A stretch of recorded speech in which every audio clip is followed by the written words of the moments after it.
Hi everyone, my name is Hannah Rothwell and today we're going to be going through my teaching philosophy. So I broke up my philosophy into 6 components: student, learning, instructional, materials, management, and reflection philosophy. We're going to go through each one of those components individually and then see how they integrate to work into the whole. So the first one we're looking at is the student philosophy.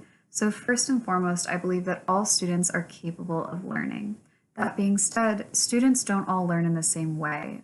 They all have different learning styles, and those are things that have to be understood if you're going to be teaching.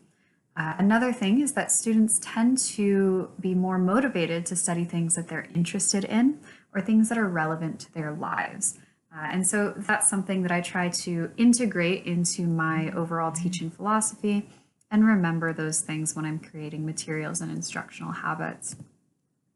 So next one, I want to go to my learning philosophy. So I follow the constructivist school, so I believe in knowledge construction.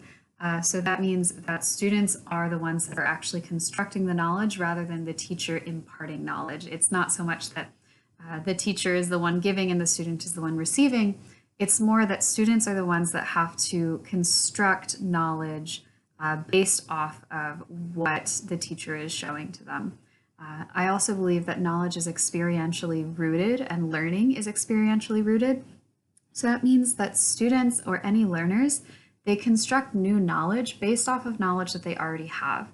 That means if you're being introduced to any new concepts or new topics, you first relate that to things you already know. I also believe personally that learning should be teacher facilitated rather than teacher led. So that doesn't mean that the teacher is giving something. It more means that the teacher is helping the learner to understand something for themselves. For my instructional philosophy, personally, I follow the communicative style of language instruction and language learning. So that means I believe that communication is key. So communication is the main goal. That means when it comes to smaller grammar mistakes, especially when students are just learning, I don't pay as much attention to that. My goal is more to make sure that students feel comfortable communicating and getting their point across. Of course, there is a place for correcting those mistakes, but I think in general, my goal is more focused on helping the students communicate their ideas first and foremost. I also believe that instruction needs to be student-centered rather than teacher-centered. So that means the student should be doing something during the class. It shouldn't be the teacher lecturing and the students receiving. It should be more focused on the teachers doing or the students doing something, which goes back to the idea of knowledge construction. You construct knowledge better when you're actually doing something. And that goes into my third component, which is task-based instruction. So I think that students tend to learn better by doing. And tasks are a really great way to help students learn things because through doing something, you learn things by yourself. So you discover new connections, you discover new things that you didn't connect before, and it allows the learning process to be more individual and more hands-on. My next component is materials. So I believe that materials should be accommodating, clear, and relevant. So accommodating goes back to the idea of differing learning styles in the student's philosophy. So not all students are going to learn the same way, which means not all materials will work for all students. Some students might need auditory cues, or some students might need visual cues. And so you should create materials that are as accommodating to as many learning styles as possible. They should also be clear and relevant. So you need to make sure that you're not confusing your students or overwhelming them with too many materials that they have to fish through before they find out what the point is, like why did you choose this material? It needs to be directly relevant and it should be clear and understandable. So it should be very clear what you are trying to get them to learn through these materials and how you want them to interact with them. All right, next is my management philosophy. We as teachers all understand that classroom management is a necessary component of teaching, even though it's definitely not the most fun. So my personal philosophy is that whenever possible, management should be individual.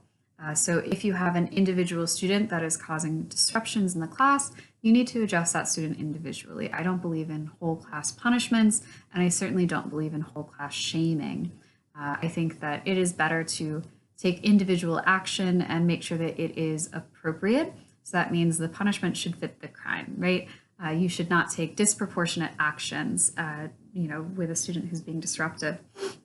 And first and foremost, any kind of classroom management and any kind of individual student discipline needs to be understanding. So you need to put yourself in their shoes and understand why they might be doing the things that they're doing, and maybe how you can help mitigate those behaviors in the future. Okay, and lastly, I go to my reflection philosophy. So I believe that reflection is an important component of teaching. It's something that we should do frequently, ideally at the end of each lesson. It doesn't have to be this big, involved, complicated thing. Reflection can just be thinking about your lesson and how it went, how your students interact with materials, what were some friction points that you encountered, what were things that were difficult for the students that you didn't necessarily think would be difficult. Just a quick mental reflection at the end of each lesson, I think, is good because it helps you to better clarify your ideas and better clarify your instructional approach in future lessons. It should always be empathetic as well, so you should put yourself in the shoes of your students and try and imagine what the lesson is like from their perspective, right? And lastly, it should be action-oriented. So reflection is great, but reflection without follow-up isn't really super helpful. So when you're reflecting on things, you should always think, how can I do this better in the future? And then you should actually find small ways that you can implement those changes in future lessons. All right, well, I hope you guys enjoyed. I'm really happy that I got to share my teaching philosophy with you. Thank you guys so much for listening and paying attention.